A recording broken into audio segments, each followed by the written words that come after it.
আব্দুল্লাহ ইবনে আমর ইবনুল আস রাদিয়াল্লাহু তাআলা আনহু থেকে বর্ণিত, মুসনাদে আহমদের মধ্যে একাধিক বর্ণনা আসছে এক সাহাবীর ব্যাপারে।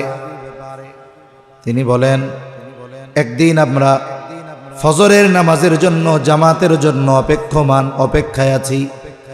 নবীজি সাল্লাল্লাহু আলাইহি ওয়াসাল্লামও আমাদের মাঝে আছেন।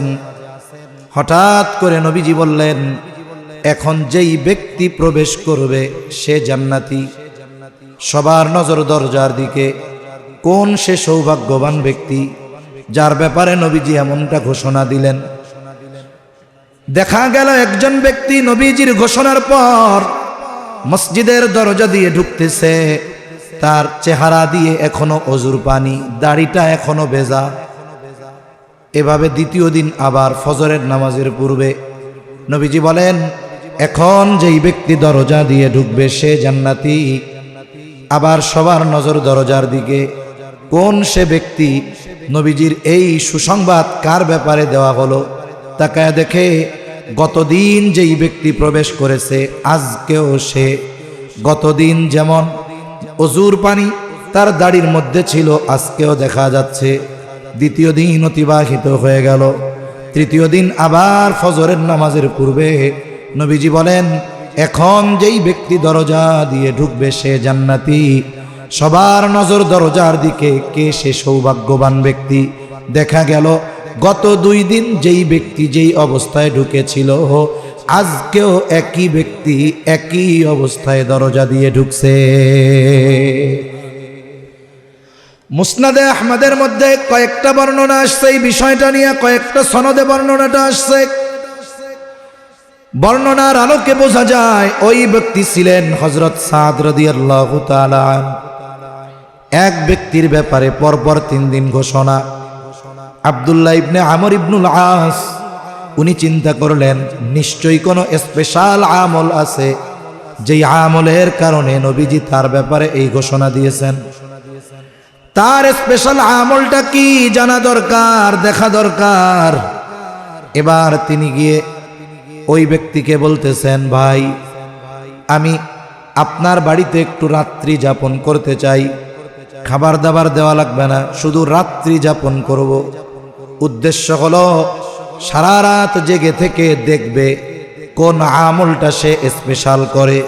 কারণ অধিকাংশ মানুষ আর স্পেশাল ইবাদতগুলো করে অধিক রাত্রিতে। রাতের শেষ প্রহরে ঘুম থেকে উঠবে, আল্লাহকে ডাকবে।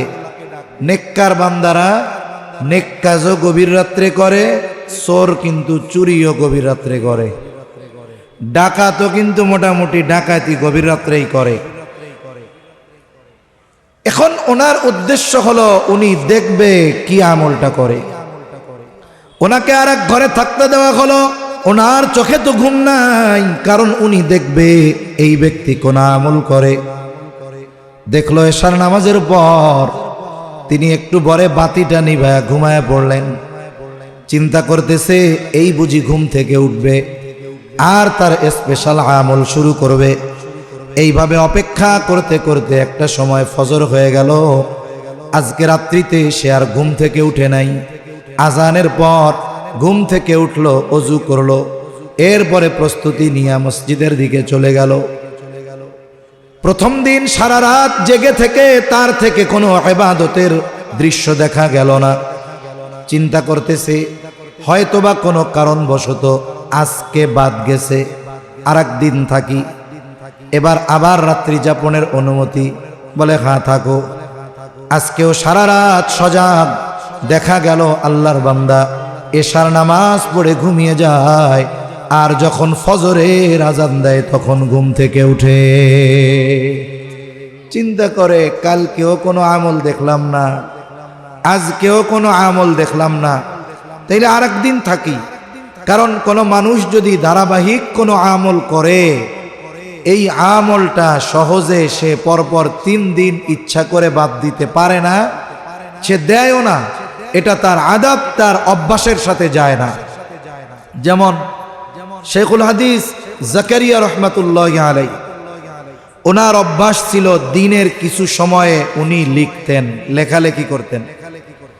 ওনার এই নিয়ম, কোনো ব্যক্তি যদি আসতো, মেহমান আসতো, ওনার নিয়মের কোনো তারতম্য ঘটতো না। তবে উনিই বলেন, শাইখুল ইসলাম হুসাইন আহমদ মাদানী রহমাতুল্লাহ আলাইহি যখন ওনার কাছে আসতেন, তখন ওনার নিয়মের ব্যত্যয় ঘটতো, ওনার সম্মানে কিছু বলতেন না। কিন্তু হুসাইন আহমদ মাদানী রহমাতুল্লাহ আলাইহি ওনাকে ভালো মতো বুঝতেন। একদিন এই লেখার সময় উনি আসছে, কথা বলতেছে, আর জাকারিয়া রহমাতুল্লাহ আলাই ওনার লেখার টাইম চলে যাইতেছে। ওনার মধ্যে একটা অস্থিরতা কাজ করতেছে যে আজকে আমার কিছু লেখালেখি ছুটে যাবে। ওনার চেহারার মধ্যে পেরেশানির ছাপ। হুসাইন আহমদ মাদানী রহমাতুল্লাহ আলাইহি বুঝতে পারলেন কোনো সমস্যা। তখন বলতেছে, হযরত, আমি দৈনিক এই সময়ে কিছুটা লেখালেখি করি, আজকে তো একেবারেই হলো না, এজন্য অস্থির লাগতেছে, আমি একটু আমার লেখার ঘর থেকে আসতেছি। তা উনি গেলেন, কয়েকটা শব্দ লেখা আবার চলে আসলেন। তার মানে কি, এই কাজটা উনি কন্টিনিউ করেন, ধারাবাহিকভাবে করেন। এজন্য একদিন ছুটে যাচ্ছে, এতে ওনার মধ্যে অস্থিরতা কাজ করতেছে। তাহলে কোন ব্যক্তি নেই যেই নেক আমল ধারাবাহিকভাবে করে, পরপর 3 দিন ছুটে যেতে পারে না। এইবার তিনি তৃতীয় দিন ও রাত্রি যাপন করলেন, কিন্তু অবস্থা বিগত 2 দিনের মতো। এশার নামাজ পড়ে ঘুমায়, আর ফজরের আজান দিলে ঘুম থেকে উঠে নামাজের জন্য প্রস্তুতি নেয়। আজকে আর তিনি নিজের থামায় রাখতে পারলেন না। এবার তিনি নিজের থেকেই প্রশ্ন করতেছে, ভাই, পরপর 3টা রাত তোমার বাড়িতে অবস্থান করা এমনটা নয় যে আমার থাকার জায়গা নাই, তবে আমি একটা বিশেষ উদ্দেশ্যে তোমার বাড়িতে রাত্রি যাপন করেছি। উদ্দেশ্যটা ছিল একটা বিষয় জানার। এর আগে পরপর 3 দিন ফজরের নামাজের পূর্বে নবীজি সাল্লাল্লাহু আলাইহি ওয়াসাল্লাম ঘোষণা করলেন, এখন যেই ব্যক্তি দরজা দিয়ে ঢুকবে সে জান্নাতি। আমরা সবাই দরজার দিকে তাকিয়ে দেখলাম, নবীজির এই ঘোষণার পর পরপর 3 দিন যেই ব্যক্তি দরজা দিয়ে প্রবেশ করেছে সেই ব্যক্তি হলে তুমি। আমি আশা করেছিলাম হয়তো তোমার কোনো স্পেশাল আমল আছে, যার কারণে তোমার ব্যাপারে নবীজি এইরকম ঘোষণা দিয়েছে। কিন্তু 3 রাত জায়গা থেকে কোনো আমল তো দেখলাম না, খালি দেখলাম এশা পড়া ঘুমাও আর ফজরের জন্য ওঠো। এইবার উনি বলতেছে, আলহামদুলিল্লাহ, নবীজি যদি আমার ব্যাপারে বলে থাকেন তাহলে এটা আমার জন্য বড় পাওয়া, আলহামদুলিল্লাহ। তবে তুমি যেই আশায় রাত্রি যাপন করেছ, আমি এমন কিছু নাই, এমন কোনো আমল আমার নাই। হ্যাঁ, তবে একটা জিনিস আমি করি, যখন রাতের বেলা আমি ঘুমাতে যাই, আমাকে যারা কষ্ট দিয়েছে তাদেরকে আমি মাফ করে আমার দিলটাকে পরিষ্কার করে ঘুমাতে যাই। কারো প্রতি কোনো বিদ্বেষ রাখি না, কারো প্রতি কোনো হিংসা রাখি না। কেউ যদি আমারে টুকটাক কষ্ট দিয়ে থাকে, আমি তারে মাফ কইরা একেবারে পরিষ্কার একটা অন্তর নিয়ে বিছানায় ঘুমাইতে যাই। এইবার আব্দুল্লাহ ইবনে আমর ইবনুল আস রাদিয়াল্লাহু তাআলা আনহু বলেন, হ্যাঁ, তাহলে এই আমলের কারণেই হয়তো তোমার ব্যাপারে নবীজি এমন ঘোষণা দিয়েছে। তাহলে আমার এই কথাগুলো বলার একটা উদ্দেশ্য আছে, উদ্দেশ্য তো আছেই। উদ্দেশ্য কি? এই যে আপনারা টঙ্গাবাড়ি আলোকিত শ্রমিক কাফেলা ও এলাকাবাসী, এখানে আমার অধিকাংশ ভাই যারা আছেন তারা শ্রমজীবী মানুষ, কষ্ট করতে হয়। আবার এমনভাবে কষ্ট করতে হয় তা না যে এসির মধ্যে চেয়ারে বৈশা 8 ঘন্টা 12 ঘন্টা ডিউটি করে, এমনটা নয়। বসার সুযোগও হয়তো 8 ঘন্টার মধ্যে থাকে না, দাঁড়িয়ে ডিউটি করতে হয়। কত কঠিন এবং কঠোর পরিশ্রম এই আমার শ্রমিক ভাইয়েরা করে। দেখুন, অনেকে মনে করে আল্লাহর ওলি হওয়ার জন্য একেবারে দিনভর তসবিহ হাতে রাখতে হবে, দিনভর নামাজে থাকতে হবে, জিকির আজগার করতে হবে। না, আমি আপনি যদি আপনার দিলটারে পরিষ্কার করতে পারি, যতটুকু ইবাদত করতে হবে এতটুকু যদি করি, যদি দিলটা পরিষ্কার থাকে, তাহলে নবীজির ওই ঘোষণা, গোনাহ থেকে যদি বাঁচতে পারি, আমার ইবাদত কম কিন্তু গোনাহ ছাড়ার কারণে আবেদদের তালিকায় নাম অন্তর্ভুক্ত হয়ে যাবে ইনশাআল্লাহ। এজন্য অনেকে আমরা ভাবি যে হুজুর আমরা তো ইবাদত করতে পারি না, করার দরকার নাই, আপনি ছাড়েন, করা তো কষ্ট, সময় লাগে, আপনার সময় কম, পরিশ্রম, আপনি গোনাহ ছাড়েন। আপনি কাজ করতেছেন, অনেক ভাই আছে মনে করে যে কাজটা যেন একটু রিল্যাক্সেবল হয়, আরাম হয়, কানের মধ্যে গান কাজ করে কি করে না। আপনি যে গুনাহ করতেছেন সাথে কাজটা করতেছেন, এতে কি হইল? আপনি ওই গান শোনা অবস্থায় গুনার অবস্থায় আছেন। আল্লাহ না করুক ওই সময় তো আপনার কাছে রহমতের ফেরেশতা নাই। ওই সময় যদি গান শ্রবণরত অবস্থায়, গোনার জিনিস দেখা অবস্থায়, গোনার কাজ করা অবস্থায় যদি মালাকুল মাউত চলে আসে, তাহলে অবস্থাটা কি হবে? এজন্য দেখুন, গোনার থেকে বাঁচব। আপনি যেই কাজটা করতেছেন বলে ওটাও আপনার ইবাদত হয়ে যাবে। হুজুর কেমনে? আমি মেশিন অপারেটিং করি, এটা আবার ইবাদত কেমনে হবে? কারণ নবীজি সাল্লাল্লাহু আলাইহি ওয়াসাল্লাম বলেন, কাসবুল হালালি ফরিদাতুম বাদাল ফরিদা।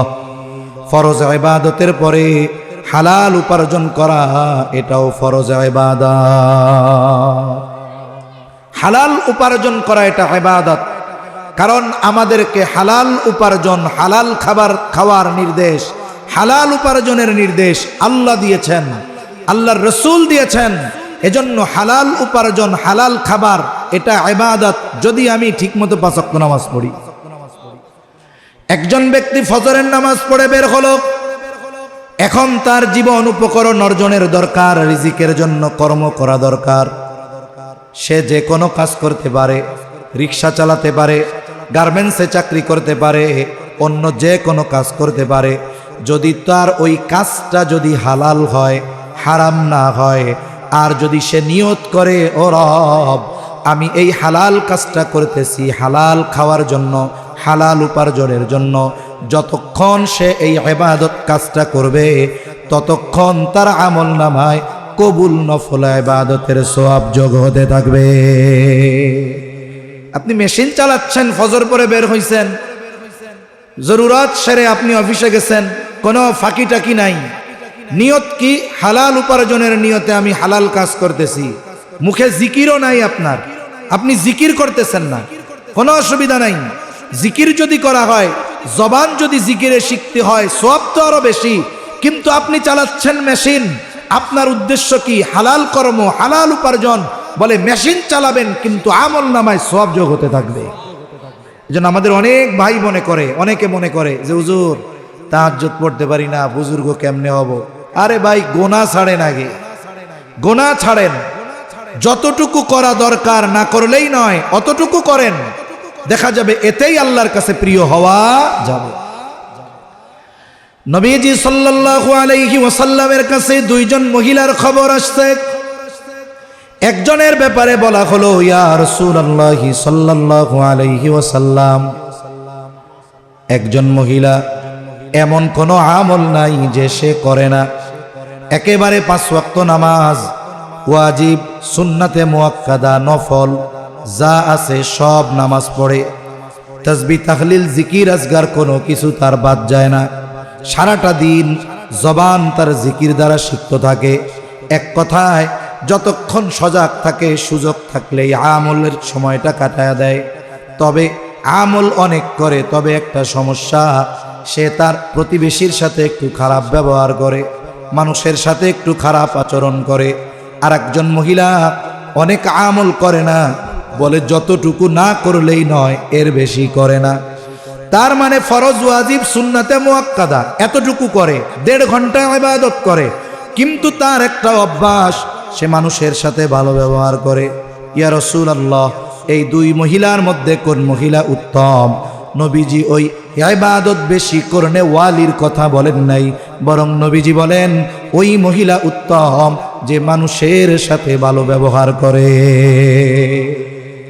তাইলে আমরা যদি মনে করি, আমি যদি কেউ তাহাজ্জুদ পড়ে, অনেক ইবাদত করে, আমার তাকে নিরুৎসাহিত করা উদ্দেশ্য নয়, বরং যারা কষ্ট করে এগুলো করতে না পেরে অনেক সময় আক্ষেপ করে যে আমি মনে হয় আল্লাহর প্রিয় বান্দা হইতে পারবো না, আমি ওই মানুষগুলোকে একটু আশার কথা শোনাচ্ছি যে আপনি পারতেছেন না, হতাশ হয়েন না, আপনি যতটুকু পারেন ওইটুক তো করেন, তবে গুনাহ ছাড়েন। দেখুন, অনেক ইবাদত করে খারাপ আচরণের কারণে উত্তম হতে পারে নাই, অথচ ইবাদত যতটুকু দরকার ততটুকু করেছে, কিন্তু মানুষের সাথে ভালো ব্যবহারের মাধ্যমে সে আল্লাহর কাছে প্রিয় হয়ে গেছে। সুবহান। তাহলে নবীজি সাল্লাল্লাহু আলাইহি ওয়াসাল্লাম বলেন, ইত্তাকিল মাহারিমা তাকুন আবাদান নাস।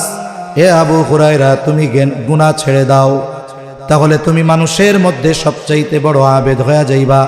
তাহলে বলেন, বড় আবেদ হওয়ার জন্য সবচাইতে জরুরি হলো গুনাহ ত্যাগ করা, গুনাহ ছেড়ে দেওয়া। সব ধরনের গুনাহ ছাড়ব তো ইনশাআল্লাহ। জবানের গুনাহ, চোখের গুনাহ, কানের গুনাহ, সব ধরনের গুনাহ থেকে বাঁচার চেষ্টা করব। আমি যদি চেষ্টা করি, আমাকে গুনাহ থেকে বাঁচার মতো তৌফিক, হিম্মত যিনি দিবেন তিনি কে? তবে আমার চেষ্টায় কোনো ত্রুটি থাকতে পারবে না। আল্লাহ আমাদেরকে সকল প্রকারের গুনাহ থেকে বেঁচে থাকার তৌফিক দান করেন। 2 নাম্বার, নবীজি সাল্লাল্লাহু আলাইহি ওয়াসাল্লাম বলেন, ও আবু হুরায়রা, ওয়া আরদা বিমা কসামাল্লাহু লাকা তাকুন আগনান নাস। এই দুনিয়াতে সবাই ধনী হইতে চায়। ধনী, আসল ধনীকে? আসল ধনী তো আল্লাহ, তো ধনী। আল্লাহুল গনিয়্যু ওয়া আনতুমুল ফুকারা। আমরা সবাই ফকির, আল্লাহ গনি। তবে এই দুনিয়ায়ও আমরা একটু ধনী হইতে চাই। কিন্তু আসল ধনীকে? নবীজি সাল্লাল্লাহু আলাইহি ওয়াসাল্লাম বলেন, আল গিনা গিনান নাফস। অন্তরের ধনী হলো প্রকৃত ধনী। আর জাগতিক সিস্টেমে ধনী মূলত সে যার কোনো ঋণ নাই, মাত্রাতিরিক্ত চাহিদা নাই, সে হলো ধনী। যার মাত্রাতিরিক্ত চাহিদা আছে আর ঋণ আছে, মানুষ যদি চাহিদাকে কন্ট্রোল না করতে পারে, তাহলে সে প্রকৃতপক্ষে ধনী হইতে পারে না। তখন শুধু তার চাহিদা থাকে। যেমন অনেক সময় অনেকের ক্ষেত্রে আমরা এরকম শুনি, মনে করেন একজন, সে একটা ইন্টারভিউ দিছে। ইন্টারভিউতে কি দিছে? সে একজন সফল ব্যবসায়ী, সে একটা ইন্টারভিউ দিছে, বোঝানোর জন্য বলতেছি। ইন্টারভিউতে সে এক সময় বলছে, বাংলাদেশের অনেক ধনী আছে এরকম, তাদের জীবনী আছে। সে বলতেছে, আমি এই শহরে 100টা টাকা নিয়ে আসছিলাম। কি করছেন? বলে, আমি কোনো মতে একটা ফ্যাক্টরিতে চাকরি নিয়েছি, ওই জায়গায় 5 বছর চাকরি করছি, কিছু টাকা জমাইছি, এরপরে ওইটা দিয়ে আমি নিজেই 2টা মেশিন কিনছি। এরপরে 5 বছরের পরে আমি নিজে আবার এগুলো থেকে টাকা জমাইয়া মোটামুটি একটা শেড ভাড়া নিয়া 50টা মেশিন দিয়া একটা ছোট ফ্যাক্টরি বানাইছি। এরপরে আস্তে আস্তে কি হলো? বলে, দেশের বিভিন্ন ব্যাংক আমার সফলতা দেখা আমারে খালি কয় যে লোন নেন, লোন নেন। এখন আমি লোন নিলাম, এখন আমার অধীনে 1000, 2000, 3000 মানুষ এখন আমার অধীনে চাকরি করে। অথচ আমি ঢাকা নিয়ে আসছিলাম 100 টাকা। কয় টাকা? 100 টাকা। এইরকম কোটিপতি মানুষ, এনাকেও যদি গিয়ে জিজ্ঞাসা করেন, কি খবর, ব্যবসা কেমন চলতেছে, কেমন আছেন? কয়, না, ভালো নাই, শেষ। অথচ নিয়ে আসছিল কয়শো টাকা? 100 টাকা। তাহলে উনি নিজে বলতেছে যে ওনার কিচ্ছু নাই, সব শেষ। আবার দেখা যাবে কি, অনেকে আছে তার অ্যাসেট যত টাকার, তার চাইতে বেশি ঋণ আছে তার ব্যাংকে। তার অ্যাসেট মনে করেন 5000 কোটি টাকার, ও ব্যাংক থেকে ঋণ নিয়ে বসতে 10,000 কোটি টাকা। উনি কিন্তু বড় লোক। আসলে কি এটা ধনী না ঋণী? তাহলে যার ঋণ আছে সে ধনী না, যার চাহিদার সীমাবদ্ধতা নাই সে ধনী না। প্রকৃত ধনীকে? প্রকৃত ধনী হলো সে, তার জন্য আল্লাহ যতটুকু বরাদ্দ রেখেছে ওইটুকুতে যে সন্তুষ্ট থাকে, প্রকৃত ধনী হলো সে। নাইলে আমাদের চাহিদা এত, জীবনে আমরা ধনী হইতে পারবো না। নবীজি সাল্লাল্লাহু আলাইহি ওয়াসাল্লাম এক হাদিসের মধ্যে আসছে, এক জায়গায় তিনি বসেছেন, একটা গোল বৃত্ত এঁকেছেন। বৃত্তের মাঝ থেকে তিনি একটা দাগ ওই বৃত্তের শেষ প্রান্তে নিয়ে লাগায় দিছেন, আর অনেকগুলো দাগ ওই বৃত্তকে ওভারটেক করে বেশি বাহিরে নিয়ে গেছেন। নবীজি সাল্লাল্লাহু আলাইহি ওয়াসাল্লাম এই রেখাটা দ্বারা, এই আকার দ্বারা বোঝাতে চেয়েছেন আমাদের হায়াতটা হলো ওই দাগ পর্যন্ত সীমাবদ্ধ, কিন্তু দাগের বাইরে অনেকগুলো দাগ, ওগুলো হলো আমাদের আশার পরিধি। আমাদের হায়াত এতটুকু, আশা চাহিদা এত বড়। এজন্য নবীজি বলেন, বনি আদমকে যদি এক জমিন ভর্তি স্বর্ণ দেওয়া হয়, সে আর এক জমিন স্বর্ণ পাওয়ার আশা করবে। নবীজি বলেন বনি আদমের পেট কবরের মাটি ছাড়া কিছুই ভরতে পারবে না। মনে করেন আমি মনে করতেছি এখন আমার যা আছে তার চাইতে আর একটু থাকলে মনে হয় আমার আর কিছু লাগবে না, বলে আমার যখন ওইটা হবে তখন আর একটু বাড়বে। আমি মাঝে মধ্যে বলি, হাদিসের মধ্যেও আসছে একটা বর্ণনা যে মানুষ সব সময় তার নিচের দিকে নজর দিবে, উপরের দিকে নজর দিলে কিন্তু সব শেষ। একজনের 2 তলা বাড়ি আছে, এই এলাকায় একজন 2 তলা বাড়ি বানাইছে, সুন্দর 2 তলা বাড়ি। আশেপাশে যে বাড়িগুলো এগুলো টিনের ঘর, কারো অন্যান্য ইসের ঘর বা কারো 1 তলা। বলেন তো এখন আমি 2 তলার মালিক যদি নিচের তলায় নিচের দিকে তাকাই তাইলে আমারে সবচাইতে বড় ধনী মনে হবে, তাই না? এখন আমার পাশে আর একজন 20 তলা বিল্ডিং দিছে, কয় তলা? এখন আমার 2 তলা, এর মধ্যে সব কিছু আছে, আধুনিক ব্যবস্থাপনা আছে, সব আছে মনে করেন। এখন পাশে যখন 20 তলা হবে, আমি যখন 20 তলার দিকে তাকামু মাথার থেকে টুপিটা পড়ে যাইব, আর এই 20 তলার দিকে তাকায় মনে হবে আরে এরকম একটা বিল্ডিং যদি আমার হইতো। এখন আর 2 তলার মধ্যে শান্তি নাই।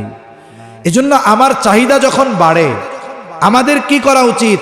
আমাদের উচিত হলো তখন একটু ঢাকা শহরে মাঝে মধ্যে যাওয়া। আমি তো চিন্তা করতেছি 2 তলা বাড়ি 1 তলা বাড়ি আমার ভাল লাগতেছে না, আমার আরো দরকার। আমি যখন ফুটপাতে দেখব ওই শীতের মধ্যে কম্বল নাই, লুঙ্গিটারে গায়ে দিয়ে পা মোড়া দিয়ে এরকম শুয়ে আছে, এগুলো যখন দেখব আর চিন্তা করব তখন মনে হবে আলহামদুলিল্লাহ, আল্লাহ আমারে অনেক ভালো রাখছে। এজন্য আমরা যদি আমাদের থেকে অবস্থান থেকে উপরের দিকে তাকাই তাহলে শান্তি নাই। আর আল্লাহ যা দিছে এর ব্যাপারে যদি আমি সন্তুষ্ট থাকি, আল্লাহ আমার জন্য যা নির্ধারণ করেছেন আমি যদি খুশি থাকি, আমার যদি ঋণ না থাকে, আমার যদি মাত্রাতিরিক্ত চাহিদা না থাকে, আমার চেয়ে ধনী দুনিয়ায় আর কেউ? কোটিপতিদের জিজ্ঞাসা করেন, সবার কোটি কোটি টাকা ঋণ খেলাপি, তাইলে এরা ধনী হইল কেমন? ধনী তো সে যার ঋণ নাই আর যতটুকু পায় ততটুকুতে যে সন্তুষ্ট, এ হলো প্রকৃত ধনী।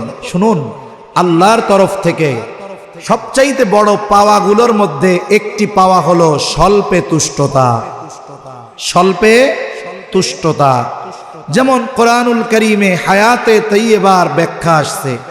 আল্লাহ তাআলা এক আয়াতের মধ্যে বলেন, মান আমিলা সালিহাম মিন যাকারিন আও উনসা ওয়া হুয়া মুমিন ফালানুহইয়ান্নাহু হায়াতান তাইয়্যিবা।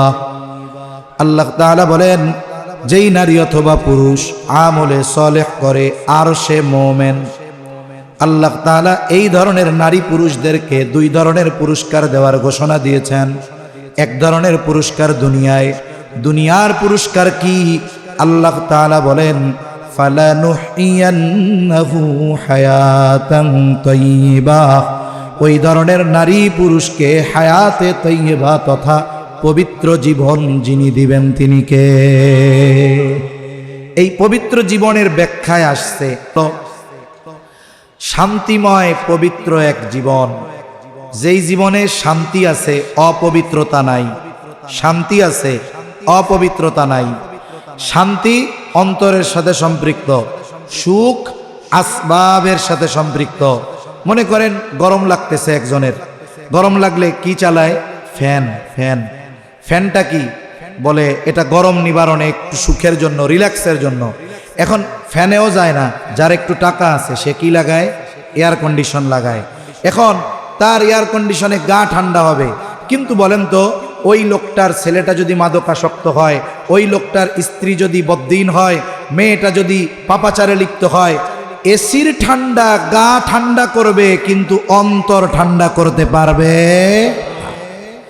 তাহলে এই যে সুখ আসবাবের সাথে সম্পৃক্ত, শান্তি হৃদয়ের সাথে সম্পৃক্ত। আরেকজন বাবা, সে চাকরি করে, কষ্ট করে, রিক্সা চালায়, অল্প বেতন পায়, চাকরি করে। এখন তার ছেলে আছে 2টা নেককার, অথবা ধরেন হাফেজ আলেম, স্ত্রী খুব ভালো পর্দানিসীন দিনদার, সেও মোটামুটি দিনের উপরে চলে। বলেন তো ওনার বাড়ি এসি নাই, অনেক ডেকোরেশন করা সুন্দর বাসাও নয়, ফ্যানও নাই, কিন্তু গরম লাগে, শীতেও কষ্ট হয়, কিন্তু অন্তরে শান্তি আছে না নাই? তার জীবনটাও পবিত্র, আল্লাহ তাআলা তাকে শান্তিও দিয়েছে। আর একজনের জীবন অপবিত্র, সুখের আসবাব আছে কিন্তু অন্তরে শান্তি নাই। হায়াতে তাইয়্যিবার ব্যাপারে বলা হয় যে পবিত্র শান্তিময় জীবন আল্লাহ দুনিয়ায় দিবে। এরপরে কি দিবে? স্বল্পে তুষ্টতা আল্লাহ দান করবে। স্বল্পে তুষ্টতা তার মানে আমি যতটুক পেয়েছি এতটুকু পাওয়ার পরে আমি আল্লাহর শুকরিয়া আদায় করতেছি, আলহামদুলিল্লাহ। আর স্বল্পে তুষ্ট ব্যক্তি যে, সে সব কিছু সর্বপ্রথম চায় যার কাছে, তিনি কে? তার প্রয়োজন যতটুক আল্লাহর কাছে চায়। হায়াতে তাইয়্যিবার আরেকটা ব্যাখ্যা বলে, আল্লাহ তাআলা ওই ব্যক্তিকে দুনিয়ায় চলার জন্য যা দরকার আল্লাহ তাআলা তাকে তাই দান করবে। সুবহানাল্লাহ। তার মানে অমুখাপেক্ষী জীবন আল্লাহ তাআলা তাকে দিবে। তার জীবনে যা প্রয়োজন আল্লাহ প্রয়োজন মেটানোর ব্যবস্থা করবে। মানুষের কাছে হাত পাতাবে না, তার হাত শুধু একজনের কাছেই পাতবে, চাইবে, তিনি কে? আল্লাহ। তাহলে নবীজি বলেন, ওয়া আরদা বিমা কাসামাল্লাহু লাকা তাকুন আগনান নাস। আমার জন্য কতটুকু রিজিক, আমার তকদিরে কতটুকু রিজিক, এটা দুনিয়ার কেউ বন্টন করে না। বন্টন করে কে? তাহলে আল্লাহ তাআলা আমার জন্য যতটুকু নির্ধারণ করেছেন ওইটুকু পাওয়ার পরে যদি আমি সন্তুষ্ট থাকতে পারি আল্লাহর সিদ্ধান্তের উপর, নবীজি বলেন তাকুন আগনান নাস, তুমি মানুষের মধ্যে সবচাইতে বড় ধনী হয়ে যাইবা। আর প্রকৃত ধনী সে আল গিনা গিনান নাফস, অন্তরের ধনী যে, সে হলো প্রকৃত ধনী। আর ওই ব্যক্তি সে যে আসলেও ধনী এটা সে মোটামুটি উপলব্ধি করতে পারে।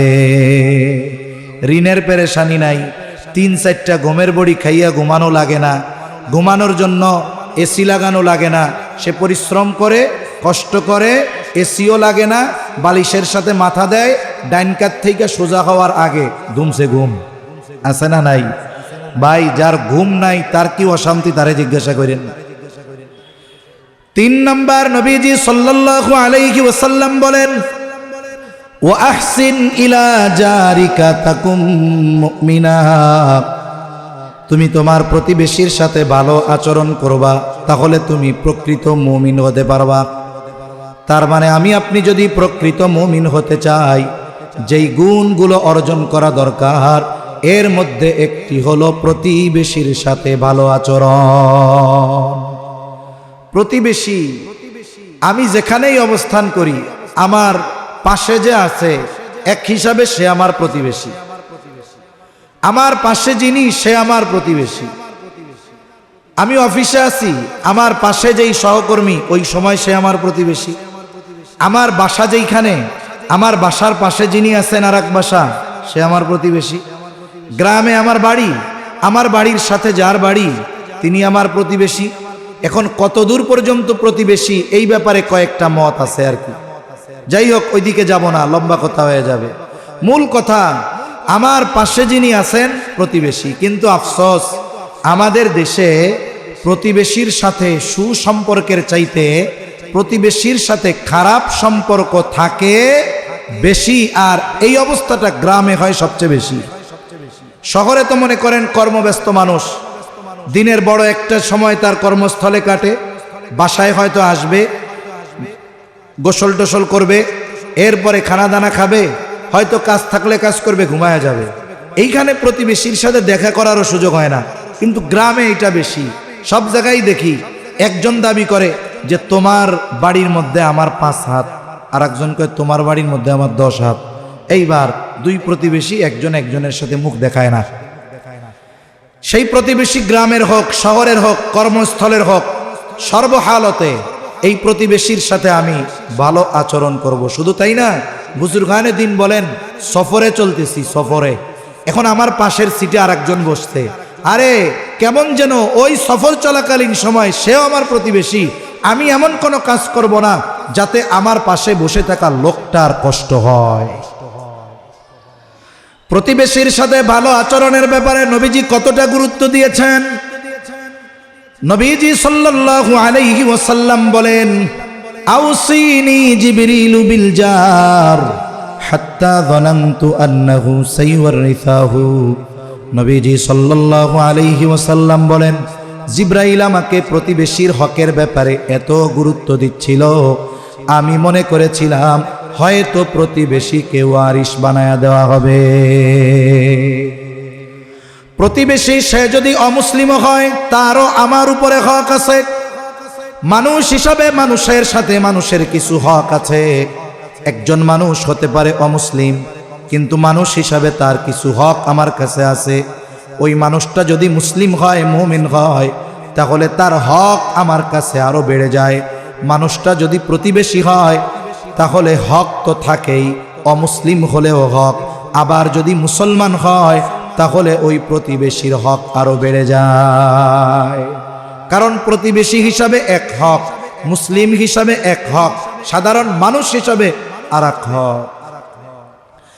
নবীজি সাল্লাল্লাহু আলাইহি ওয়াসাল্লাম প্রতিবেশীর সাথে হৃদ্রতার সম্পর্ক রাখতে বলেছেন, উৎসাহ দিয়েছেন। নবীজি সাল্লাল্লাহু আলাইহি ওয়াসাল্লাম এক হাদিসের মধ্যে বলেন, তোমরা তোমাদের তরকারির মধ্যে ঝোল বাড়ায়া দিবা। ঝোল কেন? নবীজি বলেন, যাতে করে তোমরা তোমার প্রতিবেশীর খোঁজ খবর নিতে পারো। এক সময় মানুষের মধ্যে এটা ছিল, কারো বাড়িতে যদি একটু ভালো রান্না করতো তাহলে প্রতিবেশীর সাথে এটা শেয়ার করতো। এখন চিন্তা করে, ওই যে চুপি চুপি খাও, দরজা লাগাইয়া খাও, ঘেরানা যেন না বাইর হয়, থাই গ্লাসটা লাগাইয়া দাও। এই অবস্থা হয়েছে আমাদের। অথচ দেখুন, আমার প্রতিবেশী যদি কেউ অভাবী, অভুক্ত, দরিদ্র থাকে, আর আল্লাহ যদি আমারে মোটামুটি স্বাবলম্বী বানায়, সামর্থ্যবান বানায়, আমি অনেক ইবাদত করি, আমল করি, কিন্তু আমার প্রতিবেশী পাশে অভুক্ত, ক্ষুধার্ত, আমি জানি। আমি যদি এই প্রতিবেশীর দিকে একটু খোঁজ না নেই, খবর না নেই, তাহলে কিয়ামতে আমার খবর আছে। হাদিসের মধ্যে আসছে, নবীজি সাল্লাল্লাহু আলাইহি ওয়াসাল্লাম বলেন, কিয়ামতের দিন আল্লাহ তাআলা বলবে, ও বান্দা, আমি অভুক্ত ছিলাম, আমারে খাবার দাও নাই। আমি পিপাসিত ছিলাম, পানি পান করাও নাই। আমি বস্ত্রহীন ছিলাম, বস্ত্র দাও নাই। অসুস্থ ছিলাম, সেবা শুশ্রূষা করো নাই। বান্দা বলবে, আল্লাহ, আপনার তো এই সমস্ত কোনো কিছুর প্রয়োজন হয় না, এরপরেও যদি প্রয়োজন হইতো, সুযোগ থাকতো, দিতাম। এবার আল্লাহ তাআলা বলবে, বান্দা, তোমার প্রতিবেশী অভুক্ত ছিল, তুমি তারে খানা দাও নাই। প্রতিবেশী পিপাসিত ছিল, তারে পানি পান করাও নাই। শীতে কষ্ট করেছে, বস্ত্রহীন ছিল, তাকে বস্ত্র দাও নাই। অসুস্থ ছিল, খোঁজ খবর নাও নাই, সেবা শুশ্রূষা করো নাই।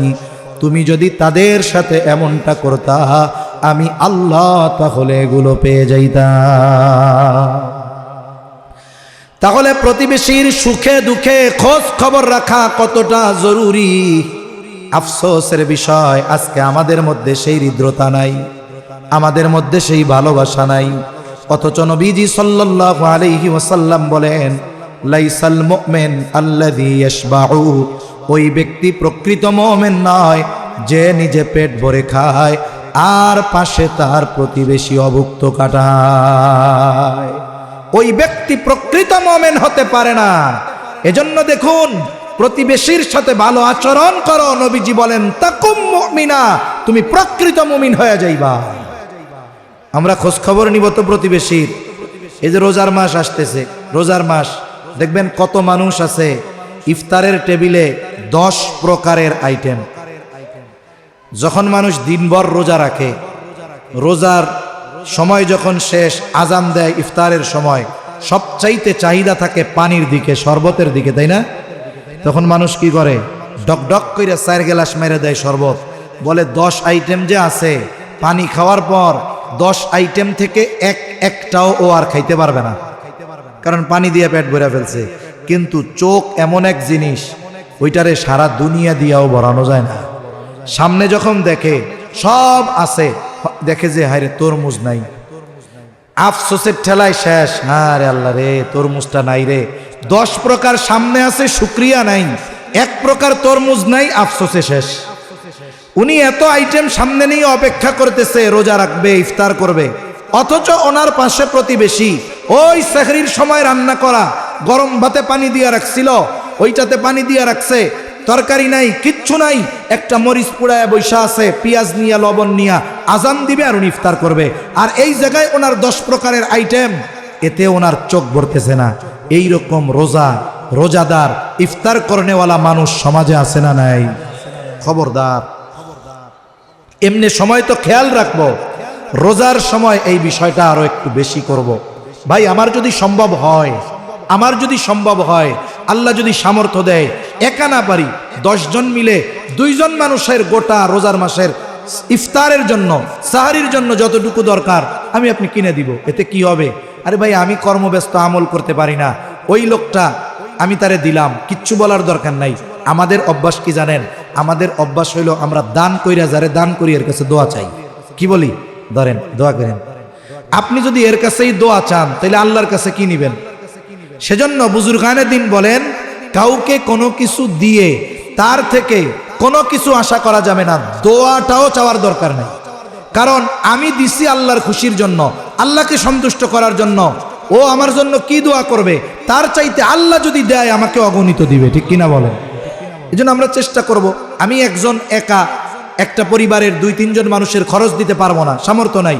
আমরা 10 জনে মিলে এক পরিবার, যে মনে করেন পরিশ্রমের কাজ করে, কিছু মানুষ আছে পায়ে চালাইয়া, রিক্সা চালাইয়া তার রোজা রাখতে হয়, খরচ করতে হয়।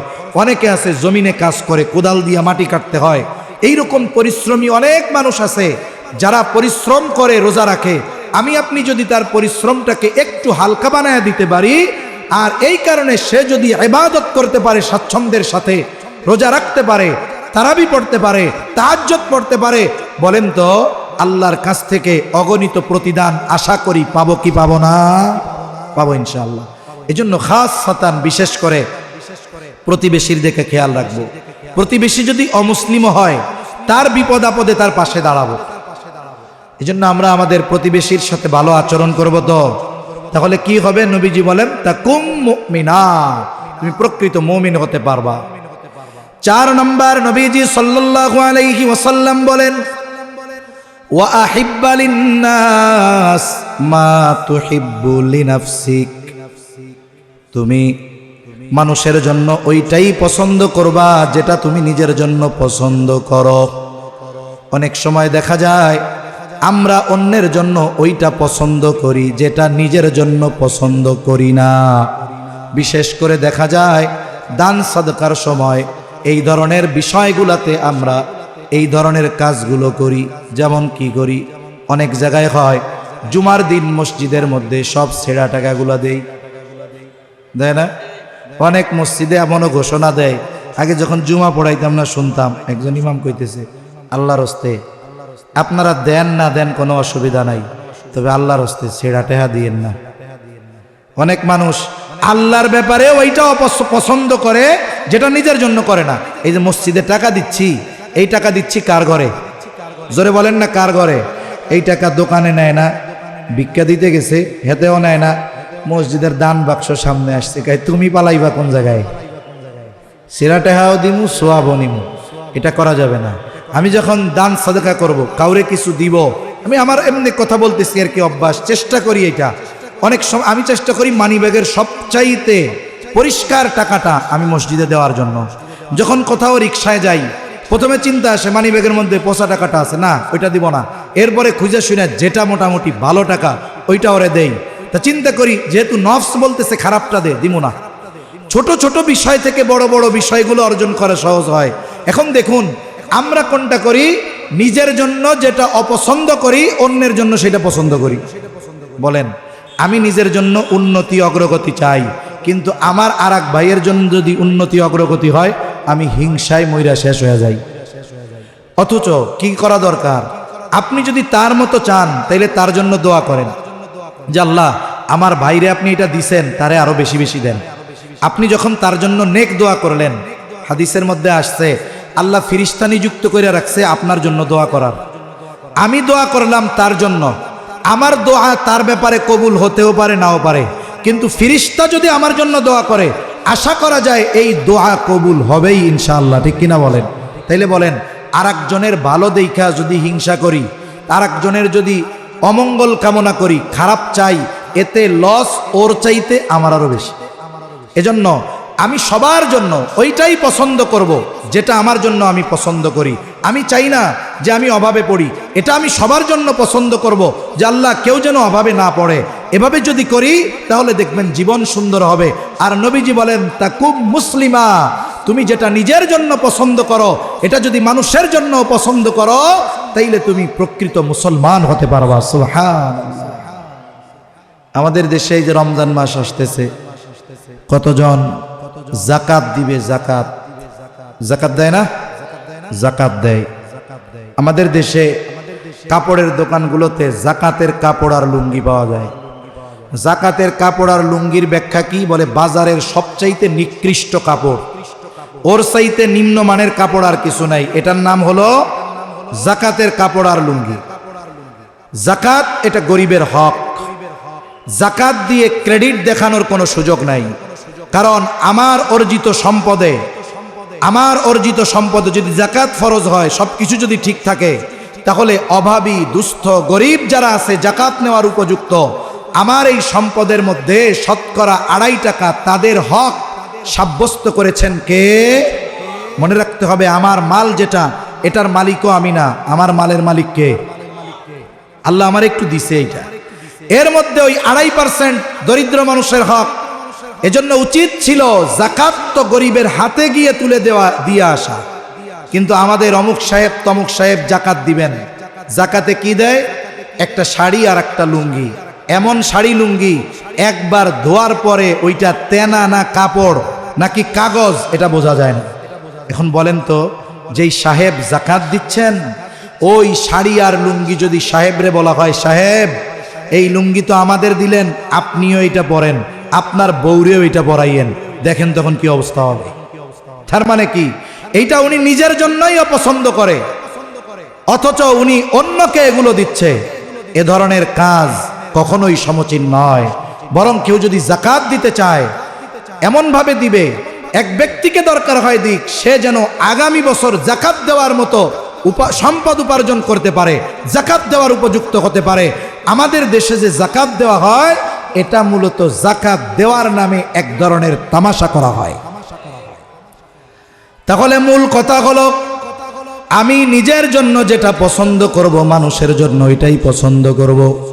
আমি নিজের জন্য যেটা চাই মানুষের জন্য সেটা চাইব। যদি এই অভ্যাস গড়ে তুলতে পারি, নবীজি বলেন তাকুম মুসলিমা, তাহলে তুমি প্রকৃত মুসলমান হয়ে যাইবা। শেষ কথা 5 নাম্বার, নবীজি বলেন ওয়ালা তুকসিরিয যাহিকা ফাইন্না কাসরাতায যাহিকি তুমিতুল কলব। আল্লাহর নবী বলেন বেশি হাসিও না, কারণ অতিরিক্ত হাসি হৃদয়কে মৃত বানায়া দেয়। কারণ মৃত্যুর পর থেকে নিয়ে একের পর এক আমার আপনার সামনে কি আছে, এই বিষয়টা যদি আমরা অনুধাবন করতে পারতাম, আমাদের মুখে কোনোদিন হাসি দেখা যাইত না। হযরত ওসমান গনি রাদিয়াল্লাহু তাআলা আন, জান্নাতের সুসংবাদ প্রাপ্ত 10 জনের একজন। ওনার মতো ব্যক্তি, নবীজি 2টা কন্যা ওনার সাথে বিবাহ দিয়েছেন, উপাধি যিন্নুরাইন। যখন দ্বিতীয় স্ত্রী মারা যায়, নবীজি বলেন ও ওসমান, আমার তো আর কোনো কন্যা বিবাহ দেওয়ার মতো নাই, যদি আরো কন্যা থাকতো তাহলে আমি তার সাথে তোমার বিবাহ দিয়ে দিতাম। ওই ওসমান গনি রাদিয়াল্লাহু তাআলা আন, জান্নাতের সুসংবাদ প্রাপ্ত 10 জনের একজন। উনি যখন কবরের পাশে দাঁড়াইতেন, অশ্রু বেয়ে পড়তো, চোখ বেয়ে ডুকরে কান্না করে দিতেন। জিজ্ঞাসা করা হলো, ওসমান, জান্নাতের সুসংবাদ পাওয়ার পরেও আপনি কেন কান্না করেন? তিনি বলতেন, নবীজি জান্নাতের সুসংবাদ দিয়েছেন ঠিক আছে, কিন্তু কবরে আমার সাথে কি আচরণ করা হবে এটা তো আমি জানি না, এই জন্য ভয়ে চিন্তায় কান্না করতেন। আর আল্লাহ তাআলাও বলেন ফালইয়াদহাকু কলিলাও ওয়ালইয়াবকু কাসীরা, হাসো কম কাঁদো বেশি। আমরা যদি আমাদের কর্মের পরিণতি সম্পর্কে বেখবর না হইতাম, একটু যদি চিন্তা করতাম, তাহলে আমাদের মুখে হাসি আসতো না, আমাদের অট্টহাসি বের হইতো না। যদি হাসার প্রয়োজন হয় তাহলে সুন্নাত তরিকায় হাসবো, সিন্দাবাদের দৈত্যর মতো হাসবো না। আমরা ছোটবেলায় আলিফ লাইলা দেখতাম, ওই সময় তো মাসুম ছিলাম, গোনাজারি হয় না, এই জন্য কই সপ্তাহে একদিন আলিফ লাইলা দেখতে একবারে গ্রামের শেষ প্রান্তে দেখা যাইতো 3 গ্রাম মেলাই একটা টিভি, হ্যাঁ, আলিফ লাইলা দেখতে যাইতো, আলিফ লাইলায় দৈত্য হাসতো না, হা হা হা কইরা। অনেকে দেখবেন আড্ডা মারতেছে, দাঁত দুই পাটি বাইর কইরা, জিব্বা বাইর কইরা অট্ট হাসি হাসে। খবরদার, এই কাহ কাহ এই হাসি আল্লাহ রসুল মানা করছেন। আল্লাহ রসুল হাসতেন তাবাসসুমান, মুচকি হাসি হাসতেন। যদি হাসির কিছু হয় এভাবে হাসবো, আওয়াজ করে অট্ট হাসি আমরা হাসবো না। আর হাস্যাত্মক কর্মকাণ্ডের মধ্যে বেশি জড়িত থাকবো না। এই যে কৌতুক টৌতুক এই বিষয়গুলো মূলত সাময়িক বিনোদন আমরা পাই, কিন্তু এই বিষয়গুলো আমাদের হৃদয়কে মৃত বানায় দেয়। আমরা এক জিন্দা দিল চাই, আমরা এক জিন্দা কলব চাই, যেই কলবের মধ্যে আল্লাহ আল্লাহ রসুলের মহাব্বত থাকবে, জান্নাতের আশা থাকবে, জাহান্নামের ভয় থাকবে। এই রকম দিল এক যদি তৈরি করতে চাই, তাহলে মাত্রাতিরিক্ত হাস্যরস কৌতুক যদি করি, তাহলে ওই দিলে ওই বিষয়গুলো অর্জিত হবে না। তা সম্মানিত উপস্থিতি, এভাবে যদি জীবন সাজাই, আমল সুন্দর হবে, হতে পারবো জান্নাতুল ফেরদাউসের মেহমান। তাহলে মূল কথার দিকে এবার আসি। কথা শেষ। আমরা সবাই আবেদ হতে চাই তো? কারা কারা চাই? হাত উঁচা করি।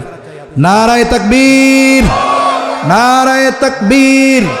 তাহলে হাত নামাই। আবেদ যদি হইতে চাই কি ছাড়তে হবে? জোরে বলেন, আরো জোরে। কি ছাড়তে হবে?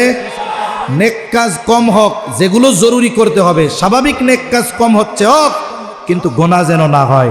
2 নাম্বার, আমরা কি প্রকৃত ধনী হইতে চাই? জোরে বলেন, চাই।